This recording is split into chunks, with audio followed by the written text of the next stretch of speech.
लोकतंत्र की अदालत में एक नई परंपरा जन्म ले चुकी है, जहां वोट मांगना शिष्टाचार बन गया है और जीतना बस एक औपचारिकता। महाराष्ट्र में नगर निगम चुनावों की कहानी अब साहस और संघर्ष की नहीं, बल्कि निर्विरोधी जादू और अदृश्य हस्तक्षेप की बन गई है। नमस्कार, मैं निकिता मिश्रा आप सभी का स्वागत करती हूं बोलता हिंदुस्तान के यूट्यूब चैनल पर।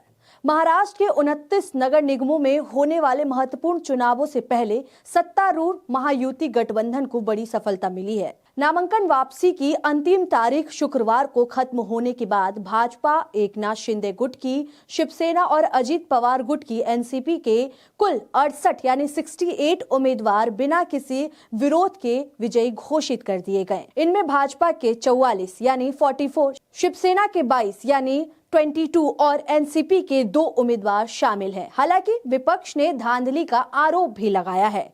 कभी हम सोचते थे कि चुनाव आयोग चुनाव की नींव है, लेकिन अब लगता है कि वह निर्विरोध का समन्वयक बन गया है। सवाल पूछो और जवाब दो। अरे नहीं, यहाँ सवाल पूछने वाले के लिए केवल एक नियम है, चुप रहो। जीत गई पार्टी, जनता की उम्मीदें वे टीवी स्क्रीन पे पिक्सल में घुल गई और सत्ता हंसते हुए कह रही है, देखो लोकतंत्र कैसे चलता है, बिना मुश्किलों, बिना मुकाबले, बिना वोट। महाराष्ट्र में नगर निगम चुनावों का रोमांच बिना वोट डाले। हाँ, आपने सही सुना, एक भी वोट नहीं डाला गया। बीजेपी शिवसेना गठबंधन ने 67 वार्ड अपने नाम कर लिए और अजित पवार की एनसीपी ने 2 वार्ड। तो सवाल उठता है, यह लोकतंत्र है या कोई निर्विरोध महाकुंभी?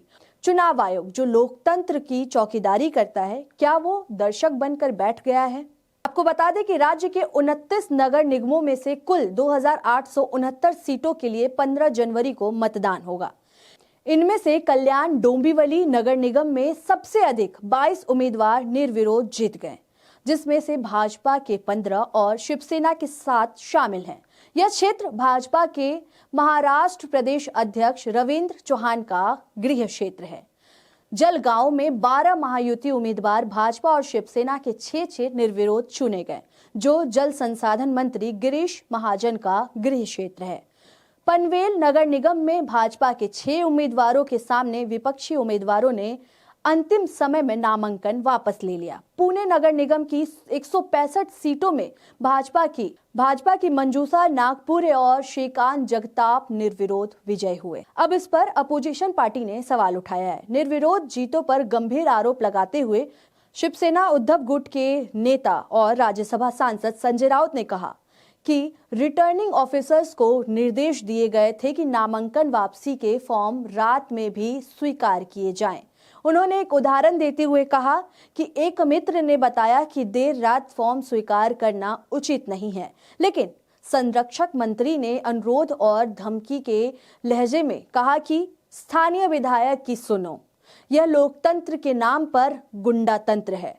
संजय राउत ने चेतावनी दी कि इससे बांग्लादेश और नेपाल जैसे जन आंदोलन हो सकते हैं। विपक्ष का आरोप है कि महायुति ने विपक्षी उम्मीदवारों को धमकी देकर या पैसे देकर नामांकन वापस लेने पर मजबूर किया। राउत ने महायुति पर आरोप लगाया कि उन्होंने धमकी, ब्लैकमेल एवं संभवतः पैसे का लालच देकर विपक्षी उम्मीदवारों को अंतिम क्षण में नामांकन वापस लेने पर मजबूर किया। साथ ही अधिकारियों पर दबाव डालकर विपक्षी उम्मीदवारों का नामांकन दाखिल करने से ही रोक दिया गया। राउत ने इस स्थिति को लोकतंत्र के नाम पर गुंडाशाही करार दिया है और कहा कि इससे लोकतांत्रिक प्रक्रिया कमजोर हो रही है।